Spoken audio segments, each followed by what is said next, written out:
მოგესალმებით ჩემო ძვირფასო მეგობრებო. მოვიდა აღთქმული დღე, რომელსაც მე დაგვირდით სულ რამოდენიმე ვიდეოს წინ, რომ მე გადავიღებდი ვიდეოს სატანურ, ოკულტურ, მალაქისა და ბაალის კულტზე, რომელიც ჩვენი სამყაროს ისტორიას გაზდევს როგორც წითელი ხაზი და დღემდე არსებულ ელიტებს და წარსულში არსებულ სხვადასხვა მეფე-მთავრებს უწამლი და გონებას და პირდებოდა ისეთი სახის მატერიალურ კეთილდღეობებს, როგორებიც იყო მაგალითად ბავშვების სისხლით მოცემული მარადიული ცხოვრება, მატერიალური სხვა კეთილდღეობები, ახალგაზრდების სინდრომი და მრავალი სხვა რაღაცა, რითიც საუკუნეების განმავლობაში თაობიდან თაობას გადაეცემოდა აკრძალული ცოდნა იმის შესახებ, რომელიც ჯერ კიდევ ბიბლიაში იღებს სათავეს და როდესაც გამოსვლის წიგნიდან ჩვენი ღმერთი მას როგორც სატანურ კულტს ისე უპირისპირდება და ყოველ ჯერზე აფრთხილებს ისრაელიანებს, რომ თავი აარიდონ ბაალისა და მოლოხის კულტს. მეგობრებო, ძალიან საინტერესო ვიდეო გელოდებათ დღეს, მართლა ძალიან საინტერესო ვიდეო. თქვენგან ერთი მხარდაჭერა მჭირდება, ეს არის რომ დაალაიქოთ ვიდეო, გამოიწეროთ არხი და მე დეტალურად გიამბობთ ანთროპოლოგიურად, საიდან იღებს ზოგადად ეს კულტი სათავეს, რა არის მისი შინაარსი, რა არის მისი მიზანი და როგორ მიდის ეს ყველაფერი დღევანდელ დრომდე საიდუმლო ელიტების სარიტუალო სცენებამდე, ის რომელიც უკვე ეპშტეინის ფაილებში ღიად უკვე გაჟღერდა. ასე რომ დაალაიქეთ ვიდეო, გამოიწერთ არხი და გადაუზიარეთ ეს ვიდეო მეგობრებს. ახლა გადავიდეთ ამ ვიდეოზე.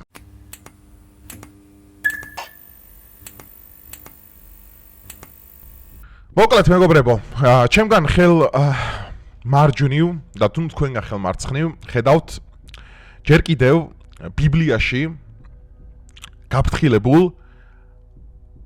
მოლოქის კულტს. ქართულად ამის გადმოთარგმნა ხდება, ესე ვთქვათ, როგორც მოლოქის კულტი, მაგრამ ზოგადად ებრაელები რახან მას მიმართავდნენ როგორც მოლოხი და ზოგადად ამ წყაროებიდან, რომელიც იღებს სათავეს ჯერ კიდევ რელიგიური სინკრეტიზმიდან, რომელიც მოგვითხრობს თუ როგორ სწირავდნენ გარკვეული ტომის ადამიანები ბავშვებს მოლოხის კულტს. ეხლა უყურეთ რას ნიშნავს ეს ყველაფერი მეგობრებო. მოდი ახლა უფრო ღრმა ფუნდამენტებიდან დავიწყოთ ამის შესწავლა. და რა არის საინტერესო ზოგადად საიდან იღებს სათავეს? მეგობრებო, თქვენ ალბათ გახსოვთ ძალიან ცნობილი ბიბლიური ეპიზოდი, როდესაც მოსიადის სინას მთაზე და 10 მცნება ჩამოაქვს. გახსოვთ ალბათ ბიბლიური მაგ ეპიზოდიდან, როდესაც მოსე ძალიან დიდი ხანს დააყოვნებს ქვისფილაქნების ჩამოტანას, რეზედაც დახვდება ესეთი საოცრება, რომ წარმოიდგინეთ, ღმერთმა ისრაელიანები გამოიყვანა აღთქმული მიწისკენ და განთავისუფლა მონობიდან, ზღვა შუაზე გააპო, ზეციური მანანი დააპურა, რავი, გადაარჩინა სიკვდილს, მონობას, ყველაფერს და უცებ ისრაელიანების ნაწილი ააგებს ხბოს გამოსახულების კერპს. რითიც მოსეს რეაქცია რა არის? მოსი ანგრევს ამ კერპს და ამბობს, რომ ეს არ არის ჭეშმარიტი ღმერთი ისრაელიანო, იმიტომ რომ აქამდე ესეთი რამეა მოხსენებული მანდ, რომ ააგეს ისრაელიანებმა კერპი ქვისგან, რომელიც იყო ხბოს გამოსახულებით, აი როგორცაც ახლა თქვენ ხედავთ, ახლა პირდაპირ როგორც ბაალი მანდ მოხსენებული არა და მე თქვენ ახლა შედარებებსაც მოგიყვათ, რა არის ბაალის კულტი და რა არის მოლოხის კულტი, ეს ძალიან საინტერესოა.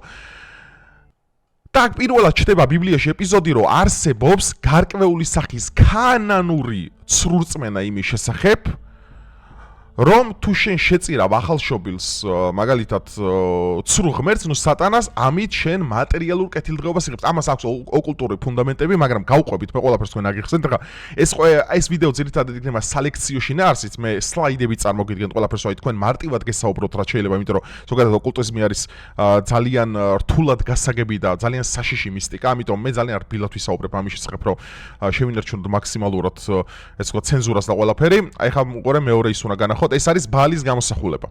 რა განსხვავება ბაალსა და მოლოხს შორის? ბაალი არის ქანანური, ესე ვთქვათ, სრუწმენა, იმის შესახებ, რომ იყო ჯერ კიდევ ძველ ასურულ, ურარტულ და ფინიკიურ კულტურაში როგორც მოსავლის ღმერთი. ეხლა უყურეთ რა იყო საინტერესო, რაც პარალელში გასდის, აი სექსუალური ორგიები და ისინი რო ტარდებოდა, ხო იცით, ფილმიც როა გადაღებული 2001 წელი კოსმიური ოდისეა. საიდან იღებს ეს სათავეს? ესაა ძალიან საინტერესო, რომ ბაალის კულტი იყო ნაყოფიერების ღმერთი, წარმართულ იმაში რა ქვია ლიტერატურაში და წარმართულ ხალხებში, მაგრამ როდესაც ხალხს ეჯერა მაშინ რომ თუ ისინი სექსუალურ ორგიებს საჯაროდ ჩაატარებდნენ, ამით მაგალითად მოვიდოდა იქნებოდა ნაყოფიერი მიწა, მაგალითად მოვიდოდა წვიმა, რომელიც განაყოფიერებდა მიწას. მაგალითად, მოსავალი, რომელიც არ მოდიოდა, სწორედ ბალი დაეხმარებოდა მათ. და აქ არის ძალიან საინტერესო, მეგობრებო, რომ აი ეს, ახლა რომელიც თქვენ გინდა განახოთ, არა ეს მოგვიერ, ეს სხვათა შორის ეს სკრინი ცოტა წინ ამომივარდა, მაგრამ ეს არის ახლანდელი ზამთრის ოლიმპიადა, რო გაიხსნა, როგორ არის სატანის ის რა ქვია, პენტაგრამა გამოსახული. აი ერთ-ერთი ბლოგერი წერს ამის შესახებ, რომ აქ არის პენტაგრამა ამ ზამთრის ოლიმპიადაში, სულ ახალი. წინა ხო გახსოვთ ის რომ მოაწყეს, რა ქვია, ქრისტეს გამოსახულებისა და საიდუმლოსერობის წაბილწვარო შეძლეს რაღაც გამოგონილი სიგიჟე რო გააკეთეს, ხო? დაახლოებით უარესი, ახლა პირდაპირ სატანის პენტაგრამა გამოიტანეს ამ იმაზე და ანუ ვინები არიან ელიტაში უკვე ეს თქვენთვის ახალი აღარ არის. ეხლა უყურეთ, მე მინდა თქვენ განახოთ, მეგობრებო, აი ძალიან მნიშვნელოვანი მასალა, მაიცადეთ. აი, აქ მინდოდა მივსულიყავით ეხლა და გვენახა ეს ყველაფერი. მეგობრებო, ეს არის უკვე ხბოს გამოსახულება, აი რომელზეც მე თქვენ გითხარით, რომელიც დახვდა მოსეს, როდესაც თიდან ჩამოვიდა. ეხლა უყურეთ, ბაალის კულტი იყო ძალიან რბილი იმასთან შედარებით, რაც იყო მოლოხის კულტი, იმიტომ რომ მოლოხის კულტი ბიბლიაშია მოხსენებული, რომ ეს იყო კატეგორიულ წინააღმდეგობაში მათ შორის იუდაიზმთან. იმიტომ რომ ჯერ როგორც იუდეველებს საკუთარი თეოლოგიური იმიჯერათ, ანუ თავისი თეოლოგიური დოქტრინითაც კი წინააღმდეგობაში მოდის, იმიტომ რომ იაჰვე იქ ელაპარაკება და ეუნება, მაგალითად ტექსტებს განახებთ ხა თქვენ, რომელიც ისრაელიანებს მიმართავთ, რომ ნუ ეთაყვანებით მას, რადგან ის არის სატანის გამოსახულება. ეხლა მე ამის ტკიცებულებას თქვენ მოგიტანთ, რომ ეს ყველაფერი თქვენ მაქსიმალურად სწორად გაიგოთ და ნახოთ. აი, მოდი აქედან დავიწყოთ. ხო, მოდი აქედან დავიწყოთ. ეს არის მეფეთა მეორე წიგნი, მე-16 თავის მესამე მუხლი. აქ ნათქვამია, რომ იუდას მეფემ, აქ საუბარია უკვე ისრაელის სახელმწიფოზე, თავისი შვილი გაიყვანა ცეცხლში. მეფეთა მეორე 21:6. მეფე მენაში, ასევე ისრაელის მეფე, თავის ვაჟს ატარებდა ცეცხლში. ეს ტექსტები არ ამართლებენ და არამედ ამხელენ. აი აქ მინდა მემკაფიო, ესე ვთქვათ, ხაზი გავავლო ზოგადად, იმიტომ რომ აქ ჩვენ უკვე უნდა გავავლოთ პარალელები და არ ვიყოთ რადიკალები, იმიტომ რომ ზოგადად ისრაელის ისტორია მე ძალიან კარგად ვიცი, ასევე ვიცი ზოგადად ებრაელი ხალხის ისტორია, ასევე ვიცი ებრაული რწმენის ისტორია, ასევე ვიცი ბიბლიური ქრონოლოგია როგორ მოდის და რო არ მინდა რომ ჩვენ ყველა ერთ ქვაში მოვხარჯოთ, უნდა გავმიჯნოთ ჩვენ ერთმანეთისგან, მეგობრებო, რომ არ დავამსგავსოთ მაგალითად რადიკალებს, რომელსაც აბსოლუტურად ამოჩემებული ყავს, რომ ეს ეთნიკური ნიშანი, სულ ესეთი, არა. რადგან ეს ადრეული ქრისტიანული ისინი რა ქვია, ყველა მოწამე აბსოლუტურად და ქრისტეს ყველა მოწაფე, ვინც ყველანი ებრაელები იყვნენ, მაგრამ აქ უნდა გავმიჯნოთ, რა წარმოდგენები ქონდათ მათ სამყაროში და სწორედ ძველ აღთქმაში იღებს სათავეს, რადგანაც ესაი არის წინასწარმეტყველი, რომელიც თქვენ იცით, რომელიც ამხელს ჯერ ამ სატანისტებს იქ, რომ ისრაელიანო გამოფხიზლდით, რადგან თქვენ დაშორდით ჭეშმარიტ ღმერთს. ანუ იქაც იყოფა ორად. აი თქვენ გახსოვთ ძალიან ცნობილი ეპიზოდი, ვინც ბიბლია კარგად იცის, სოლომონის შემდგომ როგორ იწყება სამოქალაქო ომი ისრაელში და იუდეა სამეფო და სამარია დრო იყოფა, იუდეას და სამარია დრო იყოფა, ხო? აი აქ არის ძალიან საინტერესო მომენტი, რაზედაც აქაა გამახვილებული ყურადღება. წინასწარმეტყველთა მკაცრი განკითხვა, აქ ტონი ყველა მძიმეა. იერემიას წიგნი, ასევე ჭეშმარიტი ჩვენი ბიბლიური წინასწარმეტყველი ასამოს. აშენეს ტოფეთი, რათა შვილები და ქალიშვილები დაწვან ცეცხლში, რათა მე არასოდეს მიბრძანებია და არც გულში მომსვლია. მე კიდევ ერთხელ ხას უსვამ. თვით ძველი აღთქმის თორას მათ შორის თორაზე მაქვს, აი ბიბლიის პირველი 5 წიგნი, აი რაც ებრაელების წმინდა წიგნია, თვით თორაც კი კრძალავს ბავშვთა მსხვერპლშეწირებას და ეს ყველაფერი იმ ცრუ, მაგალითად იმ ნაწილმა ისრაელიანების ამოიღო სწორედ იმ კულტურიდან, რომელიც იყო ფინიკიაში, სამარიაში და მათ შორის იყო ის, რა ქვია, ქაანანი განსაკუთრებით, რადგან ეს კულტურა, ამას ეწოდება რელიგიურ ენაზე რელიგიური სინგმატიზმი, მეგობრებო, რას ნიშნავს, როდესაც შენ ადრეულ, მაგალითად იუდაურ რწმენა წარმოადგენებს ასიმილირებას გაუწევ მაგალითად ქაანანურ ცრუწმენებთან და ამით იღებ რელიგიურ სინგმატიზმს, ანუ როგორ ნაწილი იაჰვე და ნაწილი ბაალი. ნუ ესე ეჯერათ გარკვეულ ნაწილს, იმიტომ რომ იქაც დაქსაქსულია ხალხი. მაგალითად ეხა იერემია წინასწარმეტყველი, ესაია, ეზეკიელი და ეგეთი ხო იყვნენ ჩვენი მართლმადიდებლური ქრისტიანების და ჩვენი ბიბლია, ხო მათი ისევ ებრაელები იყვნენ, მაგრამ ღვთის ჭეშმარიტი ღმერთის მხარეს იყვნენ და დანარჩენები ვინებიც მას გადაუხვიეს იმ ისრაელიანებმა, ეს ებრაელები ამხელდნენ იმათ, რომ თქვენ დაშორდით ღმერთს. რადგანაც ეს წინასწარმეტყველები ქადაგებენ ქრისტეს მოსულას და წარმოიდგინენ თან მიუთითებენ, რომ ჰეი, შენ ჩემო ძმაო, შეეშვი სატანის თაყვანისცემას. და აქ მოყვანილი მაგალითები იმას მიუნითებს, რომ ეს ყველაფერი, აი მაგალითად მეფე მენაშე იუდა, ხო, რომლებიც იყვნენ ისრაელის მეფეები, რომ მათ გზას გადაუხვიეს ჭეშმარიტი მეფისგან, თორე ისრაელის მეფე ასევე სოლომონის და დავითი იყვნენ, ხო, უდიდესი ბიბლიური წინასწარმეტყველები, მართლმადიდებლური წმინდანები, ხო, ნუ ფასდაუდებელი ადამიანები, ხო, ისტორიაში ზოგადად. ამიტომ ეს არ უნდა აგვერიოს და რადიკალიზმში არ უნდა გადავიდეთ, მეგობრებო, რომ არ შეგუშალოს. ეხლა უყურეთ, ასევე არსებობდა პირდაპირი კანონი, აი მინდა მეოდი ამის შესახებ ხა მე თქვენ განახებთ. პირდაპირ აკრძალული კანონები. ეს ტექსტები ადასტურებს, რომ პრაქტიკა ცნობილი იყო და თორაც აკრძალვა არ იქნება, რომ თორაც კრძალავდა ამ ყველაფერს, როგორც გითხარით. აი ლევიანთა წიგნი, ხა ლევიანთა წიგნი არის ბიბლის ფუნდამენტები საერთოდ, ხო, რომელსაც აღიარებენ ასევე იუდეველები. აქაც ძალიან საინტერესო რამ, არ მისცა შენი შვილი რომ არ გაიყვანოთ ცეცხლში მოლოქისთვის. ხედავთ? ნახეთ ლევიანებს ის იაჰვე, ანუ რომელსაც ეხლა ამჟამად ჯერათ, ხომ, იმათ რა ქვია, რომელსაც ელოდებიან, ხო, მესიონ, ანუ სიონისტებს ის ჯერათ. იდეაში ვინც ჩვენთვისაც ჭეშმარიტი ღმერთი იყო, უბრალოდ ისინი არ გაყვნენ სწორე ქრისტეს არ გაყვნენ ბოლომდე, თორე ჩვენთვის ჭეშმარიტი ღმერთი რომელიც იყო. ნახეთ რა შეუნება საკუთარ ისრაელიანებს, არ მისცე შენი შვილი რომ არ გაიყვანოთ ცეცხლში მოლოქისთვის. რას ნიშნავს? იმიტომ რომ მაშინდელ ხალხს გაყავდათ ხალხი და სატანურ რიტუალებს ატარებდნენ. რატომ? აქ არის ძალიან საინტერესო მეგობრებო. ამას აქვს ძალიან ღრმა ოკულტური მნიშვნელობა. არა თუ იმიტომ რომ როგორც რელიგიური პრაქტიკისთვის დამახასიათებელია, ამას აქვს ღრმა ოკულტური მნიშვნელობა. იმიტომ რომ რატო არ გაყავთ მაგალითად ზრდასრული, რატო არ გაყავდათ ქალიშვილი, არა. რას ნიშნავს ზოგადად ახალშობილი და რატო ფიგურირებდა ხა ეპშტეინის ფაილებში და რატოა დაკავშირებული ამ ყველაფერთან ეს პედოფილები და სატანისტები. მეგობრებო, ბავშვი არის ზოგადად კოსმოსში და არის ყველაზე უცოდველი არსება. აი ქრისტე ამბობს ძალიან საინტერესო სიტყვებს, რომ როდესაც მოწაფეები წინ გადაუდგებია, რომ გამოუშვით ბავშვები ჩემთან, რადგან ვინც იქნება მათნაირი გულწრფელი, რადგან სათასასუფეველი მათია. პირდაპირ ქრისტე მაგას ამბობს, რომ სათასასუფეველი ბავშვით გულჩვილი ადამიანებისთვის აღშაქმნილი. გენიალური სიტყვებია და რატო ირჩევენ სატანისტები და რატო ირჩევენ ელიტარული წარმოადგენლები და აი აქაც რატოა შვილზე ლაპარაკი ახალშობილი, რატო? იმიტომ რომ ის არის სრულყოფილი თავისი ბუნებით, ის ჯერ უცოდველია, ის არაა ჩაფლული ამ ბოროტებაში. და რა არის ოკულტიზმი? ხა მოლოხის ოკულტიზმისთვის რა არის მთავარი დამახასიათებელი ნიშა? რომ შენ თუ გაიღებ შენთვის ყველაზე ძვირფას, ჯილდო ძალიან დიდია. აი ეს არის აი ამ ოკულტიზმისა და მოლოხიზმის და ბაალიზმის თავარი მსხვერპლშეწირვის შინაარსი, რომ შენ რაც უფრო გულწრფელს, რაც უფრო შენთვის ძვირფას და საყვარელ შეწირავ მსხვერპლად, ეს იყო რწმენა წარმოდგენები, ხო, უძველეს დროში. მით უფრო სარგებელი დიდი იქნებაო, ხო? ნუ ეს სიგიჟია ტოტალურად, ამაზე ორი აზრი არ არის. მოდი ხა წავიკითხო ლევიანების 20 თავის მეორე მუხლი და მეხუთე მუხლი. აქ პირდაპირ წერია, ვინ შვილს მოლოქს ირავს, უნდა დაისაჯოს. თუ ხალხი თვალს დახუჭავს, ღმერთი თავად იმოქმედებს. აქ ჩანს რომ ეს რეალური პრობლემა იყო და არა თეორია. აი ეგ მე მინდა კიდე ერთხელ ხაზი გავუსვა, მაგრამ თქვენი ცნებარდით ერთყოფს მოსვავ, თორე ძალიან ბევრი ვისაუბრე. მეგობრებო, ნახეთ, ჩვენ რატო არ უნდა ვიყოთ რადიკალები და რატო არ უნდა გვერიოს ერთმანეთი ზოგადად იმაში. აქ ჩვენ არ უნდა დავაბრალოთ, რომ ყველა ეგეთი იყო. ამას აკეთებენ უჭკუო ადამიანები, ზოგადად რომ ყველა ესეთია, ყველა არ ვარ, არა, მეგობრებო, ეს რადიკალიზმი არ შეიძლება, რა თქმა უნდა, კიდევ ერთხელ გეუბნებით, აქ არავითარ შემთხვევაში, იმიტომ რომ ვინმე ადამიანი თუ სპეკულაციას იმაზე დაიწყებს, რომ აი ყველა ესეთი აბსოლუტურად, ხო, ეს არის აბსოლუტურად ფუნდამენტის გარეშე მყოფი ანტიქრისტიანული იდეა. და რატო ნიშნავს ეს ანტიქრისტიანული იდეას?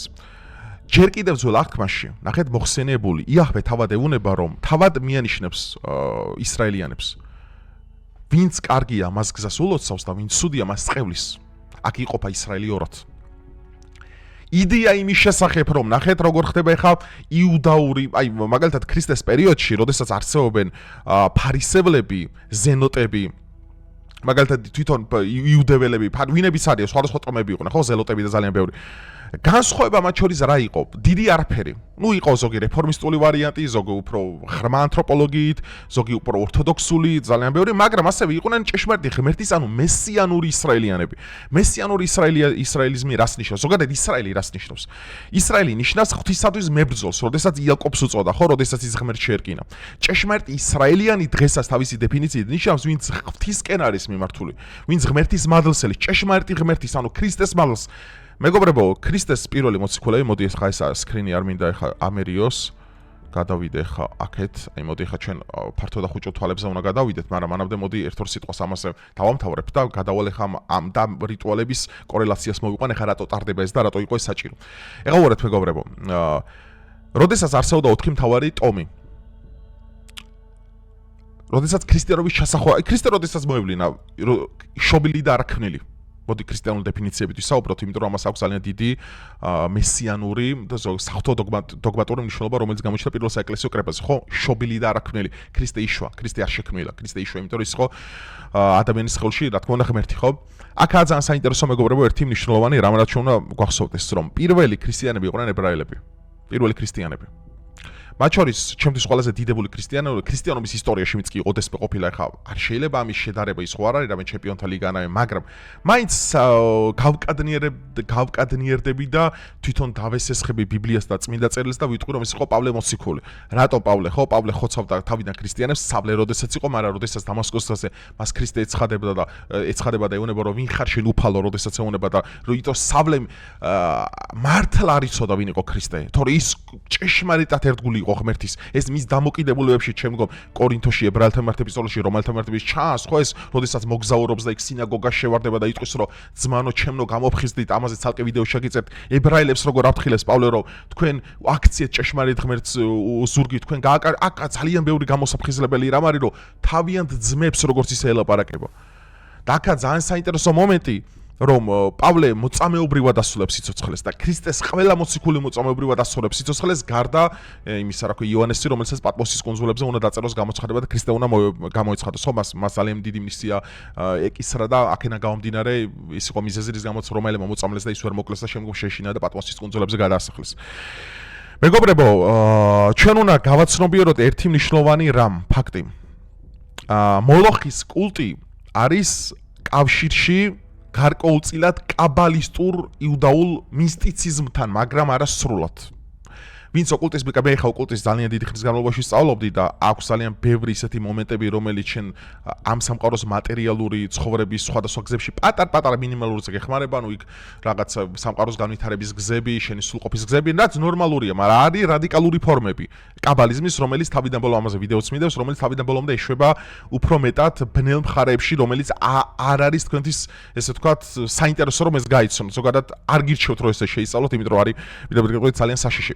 ეხლა ვარդ კაბალისტური და მოლოხისტური სინკრეტიზმი, რომელიც იკრობა და შემდგომ უკვე შუა საუკუნეებში ხვეწავს ამ სატანური რიტუალების ჩატარების სპეციფიკას, აი აქ გამოდის აქ აღწერილი აქ, ჩემთვის ერთ-ერთ ყველაზე ძვირფას რეჟისორს, რომელიც ემსხვერპლა სხვადასხვა ამ ფილმს დაახლოებით ერთ თვეში, რამდენადაც მახსოვს 99 წელს არის გადაღებული, ეს არის ფართოდ დახუჭული თვალები სტენლი კუბრიკის ძალიან საინტერესო ეკრანიზაცია, ამის გახსოვთ ალბათ ამის პოსტერიც მე მქონა გაკრული, მეგობრებო, გეხსომებათ.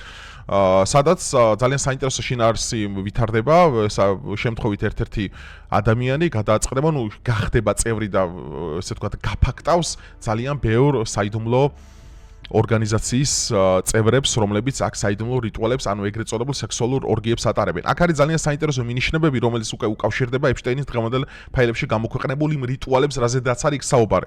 მათ შორის ძალიან ცნობილ ერთგვარი კაბალისტურ და მონოხისტური შენობის მაგვარის იმას, რა ქვია, წმინდა ვირჯინის კუნძულები ერქვა, ხო? ეპშტეინის კუნძულზე, რომელიც იყო აგებული, ხო იცით, ახლა მაგის სურათი აქ არ მაქვს, მაგრამ გეცოდინებთ, ხო, ძალიან ცნობილი ტაძარი, რომელიც იყო მსხვერპლშეწირვის რიტუალებისთვის.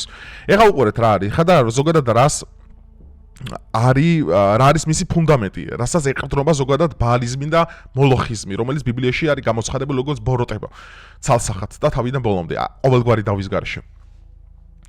მე კიდევ ერთხელ ვიმეორებ, ეს მსხვერპლშეწირვები ემსახურებოდა თავის დროზე გარკვეული სარგებლის მიღებას. მაშინ სარგებლის ძალიან პატარა იყო, ეს იყო დრო, როდესაც არ არსებობდა მაგალითად ნაყოფიერი, მაგალითად იყო წელი, როდესაც იყო გვალვა, მიწისძვრა, წყალდიდობა, ძალიან ბევრი კატაკლიზმა და ხალხს სჭირდებოდა ისეთი სახის კერპი, რომელიც დაეხმარებოდათ მათ ამ ყველაფერში. სწორედ აქედან გამომდინარე, ძველი ადრეული ცრუწმანებიდან გამომდინარე, მათ მოაფიქრდათ ესეთი რამე, რომ რაც უფრო ახალშობილი მსხვერპლს შეწირავდნენ, ანუ მათ კერპს, მით უფრო მალე მოიტანდა ეს ყველაფერი სარგებელს და ნაყოფიერი მიწა უფრო მალე გახდებოდა, მალე მოვიდოდა წვიმა, მაგალითად მალე მოვიდოდა მოსავალი და ასე შემდგომ და ეს ყველაფერი შემდგომ გადავიდა უკვე სხვა ოკულტურ ტრადიციებში, რომელიც ამბობს, რომ რაც უფრო ახალშობილი სისხლს ისინი თალებდნენ, ან მასში იბანავებდნენ, მათ ექნებოდათ უფრო დიდხანს იცოცხლებდნენ და მათი კანი იქნებოდა უფრო გლუვი და რამე ეს დრაკულადან და იქიდან გეცოდინებოდა ეს ეპოსებია, ხო, ადგილობრივი, მაგრამ ხო იცით, მითი და ლეგენდა ისე არჩდება, რომ მას არ გონეს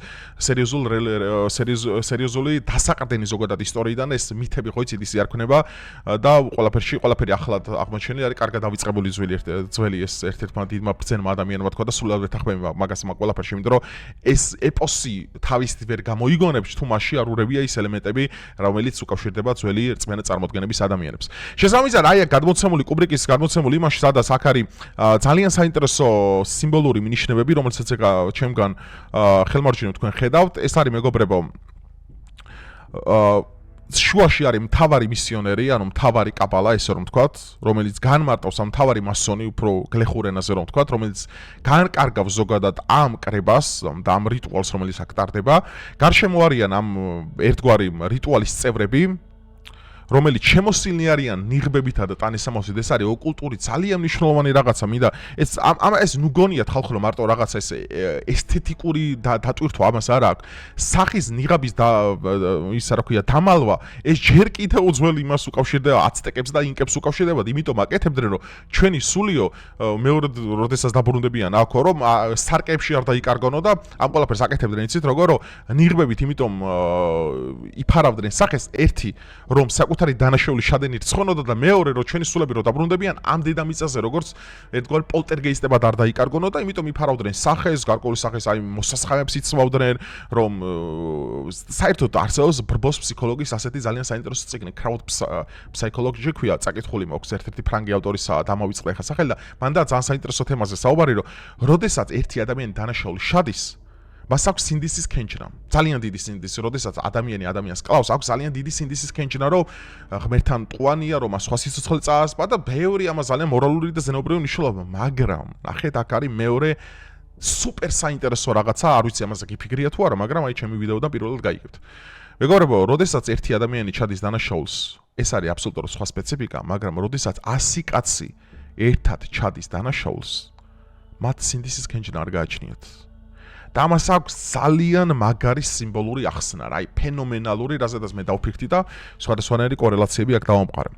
მეგობრებო, როდესაც 100 ადამიანი დანაშაულს ჩადის, იმიტომ არ გზნობ ეს სინდისის ქენჩნას, რომ თითოეული ადამიანი ზნეობრივად და ამორალურად მიტრიალებული ერთმანეთს და გონიო რომ თავიანთი დანაშაული არის გადანაწილებული სხვებზე.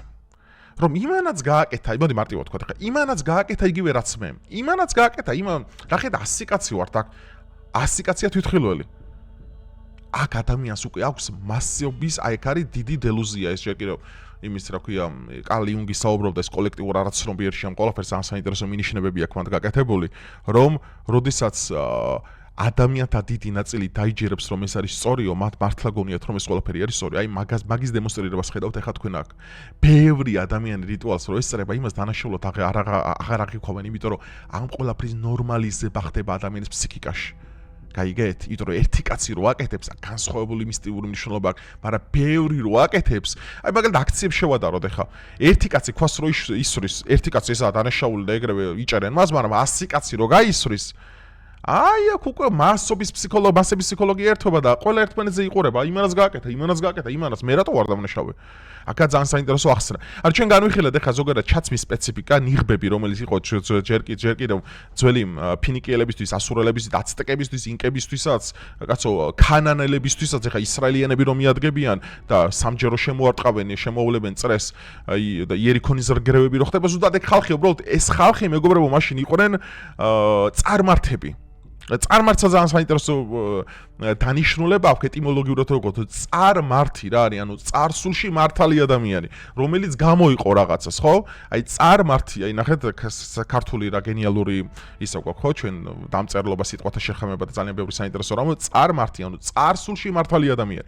და მაშინ ახლა ბევრი არსებობდა, რატო ახლა ძველ აღთქმაში აქვს ძალიან საკრალური მნიშვნელობა ამ ყველაფერს, რომ ღმერთი ელაპარაკება ისრაელს მარტო. ანუ იმის იქით ხალხი არ არსებობს. ღმერთმა გამოარჩია უკვე მისი რჩეული ხალხი, ერთი წამით ეს საინტერესო ის უნდა ვიპოვო. ხო, ღმერთმა გამოარჩია თავისი ხალხი, ისრაელიანები და მათ დაყვება. სხვა ხალხი ღმერთს არ აინტერესებს იმ მომენტში. არა იმიტომ რომ მას აქვს ისტორიული მნიშვნელობა, იმიტომ რომ დავითის თესლისგან უნდა მოვიდეს ქრისტე, აქ ბიბლიაში ხო ამაზე ნახსენები, რომ იუდას ტომისგან უნდა იშვას მესია, რომელიც იმას რა ქვია, გველს გაუჭეჭყავს თავს, რომელიც ჯერ კიდევ მოსეს წიგნშია, ხო დაწერილი. ანუ რაზე მაქვს აქ საუბარი, რომ როდესაც ღმერთი ერთ კონკრეტულ ხალხს, ანუ ებრაელებს და ისრაელს ესაუბრება, სხვა ხალხებსაც ხო ჭირდებათ ღმერთი. სწორედ აქ იწყება სატანის თაყვანისცემა, ეს არის მოლოხი, ეს არის ბაალი, ეს არის სხვადასხვა სინკრატიზმები, სხვადასხვა წარმართული რელიგიები, იქ პოსეიდონები, ისინი რომელიც აი ეს მეგობრებო სულ რო დაივიწყოთ ქრისტიანობა, სულ რო დაივიწყოთ ბიბლია და წმინდა წერილი და ყველაფერი, ადამიანი, როდესაც არის ტრაუმირებულ, გინა პოსტ-ტრაუმირებულ მდგომარეობაში, ან ტკივილში, ყოველთვის ზევით იწევს თავს და ეუბნება, რომ ღმერთო შეისმინე. ღმერთო დამეხმარე. ეს ყოველთვის ადამიანის ფსიქიკაში დევს ეს კრიტიკულ მომენტში, რომ ვაიმე ღმერთო, ძალიან ბევრ ათეის სახასიათებს ხოლმე ესეთი რამე, რომ რაღაცა პრობლემა სერიოზული შემთხვევა და ინტონაციურად წამოწდება რა, აქვე ცნობიერ დონეზე, რომ ვაიმე ღმერთო დამეხმარე. რატო? იმიტომ რომ ადამიანი უსუსური არსებაა ხალხო, რომ მას ჭირდება რაღაც ყოველთვის ზემოთ რო აიხედოს. მას ჭირდება ვიღაცა, რომელიც მას გააკონტროლებს, მასზე იქნება პასუხისგებელი. ეს უბრალოდ ათეიზმი ზოგადად არის ცრუ მიმდინარეობა, რომელიც აი ჯინაზე გიდგება შენ, რომ აი მე რაღაც ტრავმები მაქვს ბავშვობაში მიღებული, რაღაცა იქ ღმერთი მე არ მელაპარაკება, ციდან კოსმოსში ადამიანი გავიდა და რა დებილობებს ლაპარაკობენ ხოლმე, რომ იქ ღმერთი მე ვერ დავინახეო, როგორ დაინახავ? მეტაფიზიკურ ქმნილებას მატერიალურ სამყაროში, ამას ორჯერ ორი როგორც 4-ია ისეთი მარტივი გასაგები იყოს, მაგრამ ნუ სულელები არიან გარკვეული ნაწილი ზოგს ტრავმები აქვს მიღებული ზოგს იმას და რაღაცა პარაშენთო აი ღმერთი არ არსებობს ღმერთი. ანუ რეალურად არის, როცა პრობლემები ექნებათ, ხო ყოველთვის იყურებიან ზევით, რომ ღმერთო სათხარ ეს ქვეცნობია, ეს ფსიქოლოგია ადამიანის, ეს ქვეცნობიერი გელაპარაკება ამ დროს, რომ შენ ყოველთვის გჭირდება შენზე აღმატებული იმპერატივი, რომელსაც შენ ან თაყვასებ, ან მას გაყვები. არ არსებობს ადამიანი რწმენის გარეშე. ურწმუნოებაც მათ შორის არის, თუნდაც ღმერთის არ არსებობის რწმენა, ეგეც რწმენაა, რა თქმა უნდა, რომ ღმერთი არ არსებობს. ამიტომ, მეგობრებო, ჩვენ უნდა დავიყვანოთ ეს ყველაფერი როგორც ადამიანურ ფუნდამენტებზე, ადამიანურ ფუნდამენტებს ეს არის ძალიან საინტერესო, რომ ჩვენ ადამიანურ კუთხით განვიხილოთ ეს ყველაფერი და მეორე როგორც ოკულტური მნიშვნელობა. ოკულტიზმში მე თქვენ აგიხსენით, რომ ყველაფერს აქვს საკრალური მნიშვნელობა. სისხლი არის საფასური და სხვადასხვა აი დღევანდელ დღესაც რო ავიღოთ აი მსოფლიო ელიტები, ვინებიც ახლა მონაწილეობენ ამ პროცესებში, მაგათმა იციან ეს ყველაფერი ძალიან მაგრად. აი ძალიან მაგრად იციან, მაგალითად არსებობს ესეთი ძალიან საინტერესო თეორია, რომ ზოგადად ჩვენ ვიცით, რომ ისრაელი ფლობს და ზოგადად ებრაელები აკონტროლებენ მედიას სოფლიოში. ეს ვიცით ჩვენ უკვე, ნუ აი შეთქმულების თეორია არ არის, ეს ყველა ვიცით, რომ CNBC, NBC, New York Times ყველაფერი მათ ხელშია, მთელ დედამიწაზე არსებული მედია წყაროები რაც არსებობს, მაგრამ მაინც აგებს ისრაელის საინფორმაციო ომს. ეს არის ძალიან საინტერესო ახსნა, მეგობრებო. ალბათ ქართულ ენაზე მოსმენელი თქვენ არ გექნებათ. და რატომ მგონია, რომ ეს არის სპეციალურად გაკეთებული თეატრი, რისთვისაც უფრო აძლიერებენ სიონისტურ მოძრაობას. აი მაგას აგიხსნენ ახლა თქვენ და აი მართლა აგიფეთქებათ გონება. მეგობრებო, ჩვენ ვიცით, რომ ისინი აკონტროლებენ სოფლიოში ყველა არსებულ მედიას, ამაზე 100%-იანი შემიძლია ვთქვა, იმიტომ რომ თვათი სევები და ყველა რო აიღო, ყველანი ერთი წარმომავლობის არიან, მაგრამ მაინც აგებენ საინფორმაციო ომს. რატომ? იმიტომ რომ მათ უნდათ რომ შენის გეზიზღებოდეს. მათ უნდათ რომ თქვენ გეშინოდეთ მისი. მათ უნდათ რომ შენ რაც შეიძლება მეტი მისტიკა ისაუბრო მათზე. მათ უნდათ რომ შენი ფიქრები გააკონტროლონ იმისათვის, რომ ყოველ ჯერზე თითოეული ივენთი სამყაროში ან ღონისძიება ან რამე რაც მოხდება დააბრალო მათ. რატომ? ესაა ძალიან საინტერესო, რომ ეს ბიბინეთან ჰაუსს ამოწდა მათ შორის ერთხელ, როდესაც თქვა, რომ ყველაფერი ჩვენ გვბრალდებაო, რაც კი ამ სამყაროში არსებობსო რა. აბსოლუტურადო. მაგრამ ამაში ცუც მე ვერაფერს ვერ ხედავ. და რაღაც მომენტში თავი დაიწვა, იმიტომ რომ მინდა გითხრათ ესეთი ძალიან საინტერესო რამ, რომ სპეციალურად იმიტომ ხდება ეს ყველაფერი, რომ რაც უფრო დაჩაგრულები ისინი გამოდიან, მით უფრო ძლიერები ხდებიან. რაც უფრო შენ დაჩაგრული ხარ და ყველა შენს წინააღმდეგ არის, მით უფრო ძლიერდები. და მით უმეტეს დღეს რითიც ინარჩუნებენ და ჯერ კიდევ მაშინ ეს public sacrifice-ები რაც არის ხომ, აი მასობრივი რაღაცა გენოციდები, მასობრივი გადასახლებები, მასობრივი ესენი არის ერთგვარი აი როგორ შეიძლება რომ სწორი სიტყვათა შეთანხმებით ახლა მე ვთქვა ალიბი იმისათვის რომ შეხედე ყველა ჩვენ გვჩაგრავს, ყველა ჩვენ გვებრძის და ჩვენ ყველანი უნდა გავერთიანდეთ. ეს არის იდეალური ახსნა. ეს ოკულტიზმია პირდაპირ. რაც უფრო ჩაგრავენ, მით უფრო ძლიერი ხდები ადამიანი. აბა ყველა რო გეუბნება რომ ხო სულ მართალი ხარ, არავინ გებრძვის, ხო სუსტდები ადამიანი. აი ეს არის ოკულტური ელემენტები, რასაც ისინი აკეთებენ. საიდუმლო ელიტაზე, მოდი უფრო ზუსტად ვთქვა, საიდუმლო ელიტა რატო, რაც უფრო მეტი ზიზღი გაქვს, ისინი უფრო ძლიერდებიან მაგით. რატო შენს ენერგიებს და ენერგეტიკას იღებენ მაგისთვის. აი ჩარლი კირკზე რატო არსებობს მაგალითად თეორია იმის შესახებ, რომ გააგორეს მოსადმა. რატო არსებობს ეს თეორია? რატო არის ავთენტური? მოდი ვთქვათ, უფრო მეტი არგუმენტი რატოა ეს ესე მოხდარიყო? ამას აქვს ახსნა თან ძალიან მარტივი. რომ ჩარლი კირკს მთელი არსებით უყვარდა მართლა ეგ სახელმწიფო. ისრაელზე მაქვს საუბარი. და იცით რა არსებობდა ძველ მოლოხის კულტში? ესეთი უფრო საინტერესო თემა. ვისაც უფრო უყვარხარ, მისი მსხვერპლი უფრო კულტურად უფრო მეტად ფასეულია ბაალის კულტში. რადგანაც, როდესაც წირავ შენთვის საყვარელ ადამიანს, სატანა ვითომ გაძლევს შენთვის შესაფერის, ანუ საპირწონე ჯილდოს. ენერგეტიკული თვალსაზრისით რა თქმა უნდა, სატანიზმი ეს არის პირდაპირ გამონებით. ანუ ახლა თქვენ ხვდებით, აი ეგ მეგობრებო, რასთან გვაქვს საქმე? რატო ავთენტური, ანუ მეტი ეს ხო შეთქმულების თეორია, მაგრამ მეტი არგუმენტი რატომ აქვს ესე, თუ 100% მტკიცებულობა თქო არ არსებობს ამის. რომ შენ როდესაც რაღაცა გიყვარს,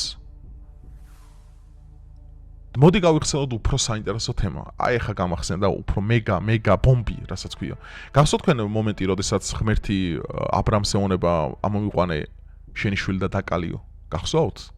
ღმერთი რას ეუბნება ბოლოს? რომ არ მიიღო, არ დაკლა, შენ უკვე დაკალი შინაგანად ის. აი ეს არის, ნახეთ, ტესტი, რომელიც აბრამს შეუტარა, ამოიყვანე შენი, ხო, ისაკი და დაკალი, აბრამა მართლა დაკლა. თავის გონებაში, რატო ის ღვთისათვის აკეთებდა, მაგრამ რას ეუბნება ღმერთი, როდესაც აყავს სამსხვერპლოზე, რომ ნუ გააკეთებ აბრამ, შენ უკვე დაადასტურა, შენ ღმერთი გიყვარს.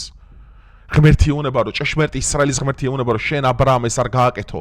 აბრამ უდიდესი ფიგურა იყო ისე ბიბლიაში, უდიდესი ფიგურა, აი მართლა მამა ისრაელის და მართლა მამა სარწმუნოების და აბსოლუტურად ყველაფრის.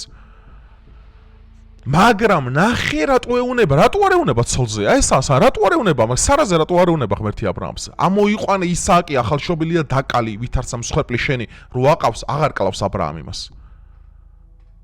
რატო ეს კითხვა დაუსვა და არ გაგჩენიათ აქამდე ეს კითხვა? აი ეს არის მეგობრებო, უდიდესი საკრალური მნიშვნელობა აქვს. თქვენ რა გონიათ ახლა რასაცა თქვენ თვალებით უყურებთ, ყველაფერი ეგაა, თელი სამყარო? სამყაროში ელექტრომაგნეტიზმი არსებობს, რომელსაც ვერ ხედავ, მაგრამ ხვდები მის გავლენა სამყაროზე. გრავიტაცია საერთოდ ვერ ხედავ, მაგრამ ხვდები, რომ გრავიტაციის გარეშე შენ ვერ არსებობ. აქედან გამოდიದ್ರೆ, რომ არსებობს მეგობრებო, ბევრი რამე, რასაც შენ ვერ ხედავ, მაგრამ შენგან დამოუკიდებლად არსებობს. და სწორედ ეს უნდა ვიცოდე ჩვენ კორელაციები, მე რომ ეს თავის დროზე ვისწავლე მთელი ბიბლია, კარგად რომ მე შემეხედა საღვთისმეტყველო თვალით, შემეხედა ოკულტური თვალით, შემეხედა სიმბოლური თვალით, ხო აქ ჩვენ ძალიან ბევრ საინტერესო რაღაცას ვიწერთ, რითი ჩვენ ღმერთი გვესაუბრება და ჩვენ ამ ღმერთს უნდა მოусმინოთ. ჭეშმარიტ ღმერთს, ისრაელის ღმერთს, ჩვენ ღმერთს, ყოვლადწმინდა საემბას, უფალი იესო ქრისტეს, რომელიცაც ბოლო ჟამს დაუბრუნდებიან თავი ერთი შვილები. აქ საუბარია გამოცხადებაში მე-13 თავში, როდესაც ისრაელი დაუბრუნდება ჭეშმარიტ ღმერთს, რომ ისრაელი გაუწევს ისევ ანტიქრისტეს ბრძოლას. ამაზე წინასწარმეტყველებაში არის გამოცხადებული, პავლეც ამაზე საუბრობს, რომ ბოლო ჟამს თვითონ ისრაელი დაუპირისპირდება მას. ამაზე არსებობს გადმოცემა, რომ ღმერთი საკუთარ შვილებს არ მიატოვებს. აი ეს არის ყოვლადწმინდა ყოვლად მოსიყვარულე ღმერთის მადლი კაცობრიობაზე, რომ საკუთარ შვილებსაც აკარტოვებს და ჩვენ აი ამას უნდა გავყვეთ. ჩვენ ვიღაცები კი არ უნდა გაუმიჯნოთ ეს ესეა მესმის, რომ რაც უფრო ჭკვიანი ადამიანი მასში უფრო ბოროტება მეტად ვლინდება. მაგრამ ჩვენ არ უნდა ვიყოთ რადიკალები. ჩვენ უნდა გავარჩიოთ რა ჯგუფი ადამიანების ეგეთი. ჩვენ ცოდნა უნდა გქონდეს, რომ სად არის სუდი, სად არის კარგი. ერთ ქვაბში არ მოვხარშოთ ადამიანები. არს კიდევ ერთხელ უნდა ქრისტეს მოციქულები იყვნენ ებრაელები, რომელსაც მე მჯერა, რომელსაც მე მიუყვები. რომლის ღმერთის მემჯერა, რომლის მიწაზეც იყო მოსული. როგორ შეიძლება გამოვიდე და თქვა რომ ყველა ეგეთი არა, მაგრამ არსებობენ ცუდებიც, რომელიც უნდა ამხილო შენ. შენ ქრისტიანი ხარ, შენ გევალება რომ ამხილო ეს ყველაფერი. და ამის არასდროს არ მომერიდება ცხოვრებაში. რადგან ეს არის ქრისტეს სამსახური რეალურად. ნებისმიერი პედოფილები არიან სატანისტები, მოლოხი არის სატანა, ბაალი არის სატანა, ნებისმიერი წარმართული რამ, რაც ქრისტეს უპირისპირდება არის ეშმაკის სამსახური, მეგობრებო. გაყევით ქრისტეს გზას, გაყევით პავლეს გზას, ეს არის მნიშვნელოვანი. რომ ღმერთი საკუთარი მსხვერპლით გამოისყიდა უკვე ადამიანი. ვსო, შენ აღარ წირავ, აღარ ცხვარს წირავ და აღარ მოლკოდა ეგ დრო უკვე. ქრისტემ საკუთარი სისხლით ებრაელთა მიმართ ეპისტოლეში წერია, რომ გამოისყიდა ადამიანი უკვე. დანარჩენი შენი ცხონება შენს ურთიერთობაზეა ღმერთზე დამოკიდებული. იმ ქრისტიანულ ევქარისტიაზე, წმინდა მამებზე, ჩვენს ქრისტიანულ საიდუმლოებზე, მართლმადიდებლობაზე, კიდე ხაზგასმით მართლმადიდებლობა არის, რაც შეურყევლად დგას. 20 საუკუნეზე მეტია და გადაყურებს ჭეშმარიტებით ამ სატანურ სამყაროს, რომელშიც ჩვენ ცხოვრობთ. და ქართველი ხალხი, რომელიც ამას საუკუნეების განმავლობაში იცავს. და მაგიტომაც არ არის რომ ამ ხელას სიწმინდე ჩვენთან ინახება. მეგობრებო, მე კიდევ ერთხელ გეუბნებით. ეს ყველაფერი ეპშტაინის კუნძულის ისანი, რა ქვია, ბევრს აინტერესებდა ესთება რატო ბავშვები რატო გაიგეთ მიზეზი რატო აკეთებდნენ? სპეციალურად აკეთებდნენ ამ ყველაფერს, რომ ბავშვის, რომელიც არის უცოდველი, იმიტომ წირავდნენ ეგ ბოროტი და სულად ზაღლებული ადამიანები, რო ეგონათ უფრო მეტი ჯილდოს მიიღებდნენ, მარადიულ სიცოცხლეს, ბევრ ფულს, დიდ გავლენებს. ეს არის რა არის სატანიზმი რა არის მარტივად შენ წირავ და ყიდი სულს სატანაზე სატანა მატერიალურ სამყაროში კეთილდღეობას გაძლევს ხოლო თელი მარადისობა მე ჯოჯოხეთში გდიხარ და იქ ხარ გამომწყდეული და იგი იხჩობი როგორც ბიბლიაშია მოხსენებული ხრჭენა იკბილთაი და გენა ამიტომ ეს არ უნდა დაგვავიწყდეს ჩვენი ქრისტიანების ზვალია რომ ეს ყველაფერი თქვა სწორად და მე აბსოლუტურად დეტალურად გავმიჯნე ყველაფერი მაქსიმალური პოლიტკორექტულობა დავიცანე მაქსიმალური პატივისცემა გამოვავლინე ვისთვისაც გამოუსავლენია და სამხილებელი რაც იყო მანდაც ვამხილე ბოლომდე ვინც მისდევს ქრისტეს და ჭეშმარიტ აი იმ ისრაელის ღმერთს რომელზედაც ველახტბაშია საუბარი ისრაელისა და ქრისტე ეს არის ერთი ძალიან ბევრი ადამიანს გონია ხა რომ ტედ კრუზი ის გამოდის ხა ამერიკელი სენატორი და ამას რომ who is blessed with Israel is blessed for everyone რომ ის დალოცვილი ისრაელი და ჭეშმარიტი ისრაელიანი არის ის ვინც არ უარყო ღმერთი რომელიც იყო მოსული დედამიწაზე რომელიმაც აიღო ჯვარი და რომელიც ეცვა ჯვარს ჩვენი ცოდვებისთვის აი ეს არის ჭეშმარიტი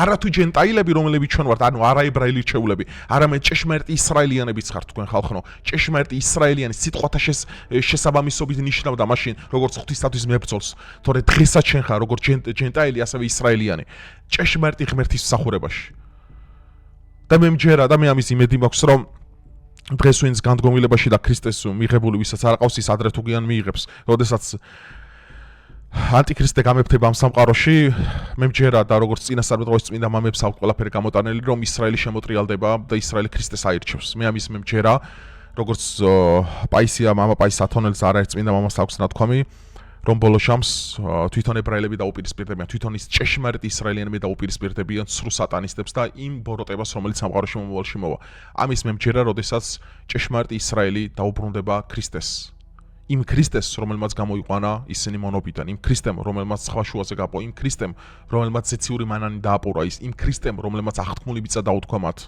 და იმ ქრისტემ რომელსაც პავლე საუბრობს და ამბობს რომ ჩემ შვილებს მე დღენია და გარმივატყუებ და ისინი ჩემთან ერთად შევლენ მარადისობაში ასე რომ როგორც რომელთა მიმართ ეპისტოლეში ნათქვამია მთელი ისრაელი ცხონდება ასეა რომელთა მიმართ ეპისტოლეში ნათქვამი ეს არის ძალიან საინტერესო თემა ამებზე მე თემებს გაგიშლით და დაგელაპარაკებით ხშირად თქვენ უნდა იცოდეთ სიმართლე უნდა იცოდეთ რომ სიმართლეს აქვს ერთი სახელი მის სახელია იესო ქრისტე სხვა სიმართლე ამ სამყაროში არ არსებობს ალბათ საინტერესო 37 წუთია ამ ვიდეოს წერ მაგრამ სუპერ საინტერესოა მართლა მთელი ემოციები და გული ჩავდე ამ ყველაფერში რომ თქვენ გაგეგოდეს მე არ ვამბობ რომ სიწმინდის განსახიერება ვარ ან რაღაც ახლომასთან არა მე თქვენზე უარესი ვარ მართლა ბევრ რაღაცაში მაგრამ ძალღონეს არ ვიშურებ რომ ძალღონეს და თელ ჩემს სიმამაცეს ამ თემებზე ლაპარაკს მე კი არა ეშინია აბსოლუტურად ძალიან სერიოზულ ხალხსაც მე რა თემებზე ვსაუბრობ ეხლა და რა ჰაილაითებით საქმე გავაკეთებ. ბევრ ძალიან ადამიანს ეშინია ამაზე, მაგრამ მე არ მეშინია, იმიტომ რომ მე ვიცი რომ ამას ქრისტეს გამოვაკეთებ. მე ვიცი რომ მე რასაც ვაკეთებ ის უფალს მაახლოებს და კი არ მაშორებს. მე არ ვამბობ რომ კარგი ვარ, ვიღაცაზე უკეთესი, მე თქვენზე უმეტად ცოდვილი ვარ, ანუ ბევრ რაღაცაში თქვენზე ბევრად უარესი, მაგრამ ძალღონეს არ ვიშურებ. რომ გავხდე წყემსი და გავხდე აი თავიდან ბოლომდე ქრისტესთვის მებრძოლი. ძალღონეს არ ვიშურებ. რაც არ უნდა ძალიან რთული იყოს, ეს ძალიან რთულია ქრისტიანობა, ურთულესი. მე თქვენ ხა იმიტომ მოძღვრობთ ამით თქვენზე მაგარი ვარ, არა, მე თქვენზე უარესი ვარ, მაგრამ ღმერთმა რა ნიჭიც მე მომცა, რომელიც მე ღმერთისგან მივიღე. რა თქმა უნდა, იმიტომ რომ თითოეული ჩემი სიტყვა, თითოეული რამ, რაც კი ცხოვრებაში მიმიღწევია, ეს ჩემი კი არა, არამედ როგორც პავლე ამბობს, ხო, ქრისტეს საუბრობს შემით, არამედ როგორც აი გენიალური სიტყვებია, უბრალოდ ხა დამება ენა იმდენად სერიოზულ თემებზე ვისაუბრე. მე კი არ ვარ ცოცხალი, არამედ ჩემში ცხოვრობს იესო ქრისტე, ეს გენიალური სიტყვებია. ხო, ალბათ საინტერესო გამოვიდა ეს 38 წუთიანი ვიდეო. ბევრისთვის ინსპირირებული მეგობრებო. ამიტომ მეგირჩევთ რომ აირჩიოთ ჭეშმარიტება ამ ცხოვრებაში, რაც არ უნდა მეტად დაგაკენსელონ, რაც არ უნდა მეტად გდემნონ, რაც არ უნდა მეტად თუნდაც დაგხოცონ, ან რაც გინდა ქრისტიანებს კლაუდრენ სიმართლის გამო, ანუ მე არ მეშინია სიმართლეზე ლაპარაკის. მე არასდროს შემშინებია სიმართლის საუბრის. ნიშნულობა აქვს რა შედეგი მოყვება ამ ყველაფერს. მე მჯერა რომ მე ქრისტეს ვემსახურებ, ესაა ჩემი ამოცანა. ბიბლიაში რავი არსად არ წერია კომფორტულად ესე იცხოვრე და ბევრი გამომწერი ყავდეს და 60 დღე შეხვალა, არა. ბიბლიაში წერია რომ მეც უნდა ვიტანჯო ისე როგორც ქრისტე იტანჯებოდა და ეს გოლგოთა ჩვენი ჯვარი გვაქვს ასაღები და გასატარებელი ბოლომდე. კიდევ ერთხელ ვარ, ჩვენ ადამიანები ვართ, შეცდომებს უშვებთ. მაგრამ ნიშნავანი ის არის რომ ჩვენ უნდა ძალა გამოვნახო და ეს შეცდომის პატიება ვისწავლოთ, ჩვენი აღიარება უნდა შეგვეძლოს ამ შეცდომების. ხალხის მობრუნება უნდა შეგვეძლოს ჭეშმარიტებისკენ. ძალიან მძიმე იქნება ეს გზა ყველასთვის, ჩემთვის, თქვენთვის, მაგრამ ჩვენ უნდა გავუმკლავდეთ, იმიტომ რომ ჩვენთან არის ღმერთი. აწყნამარად ის უკუნითი უკუნისამდე. დროებით.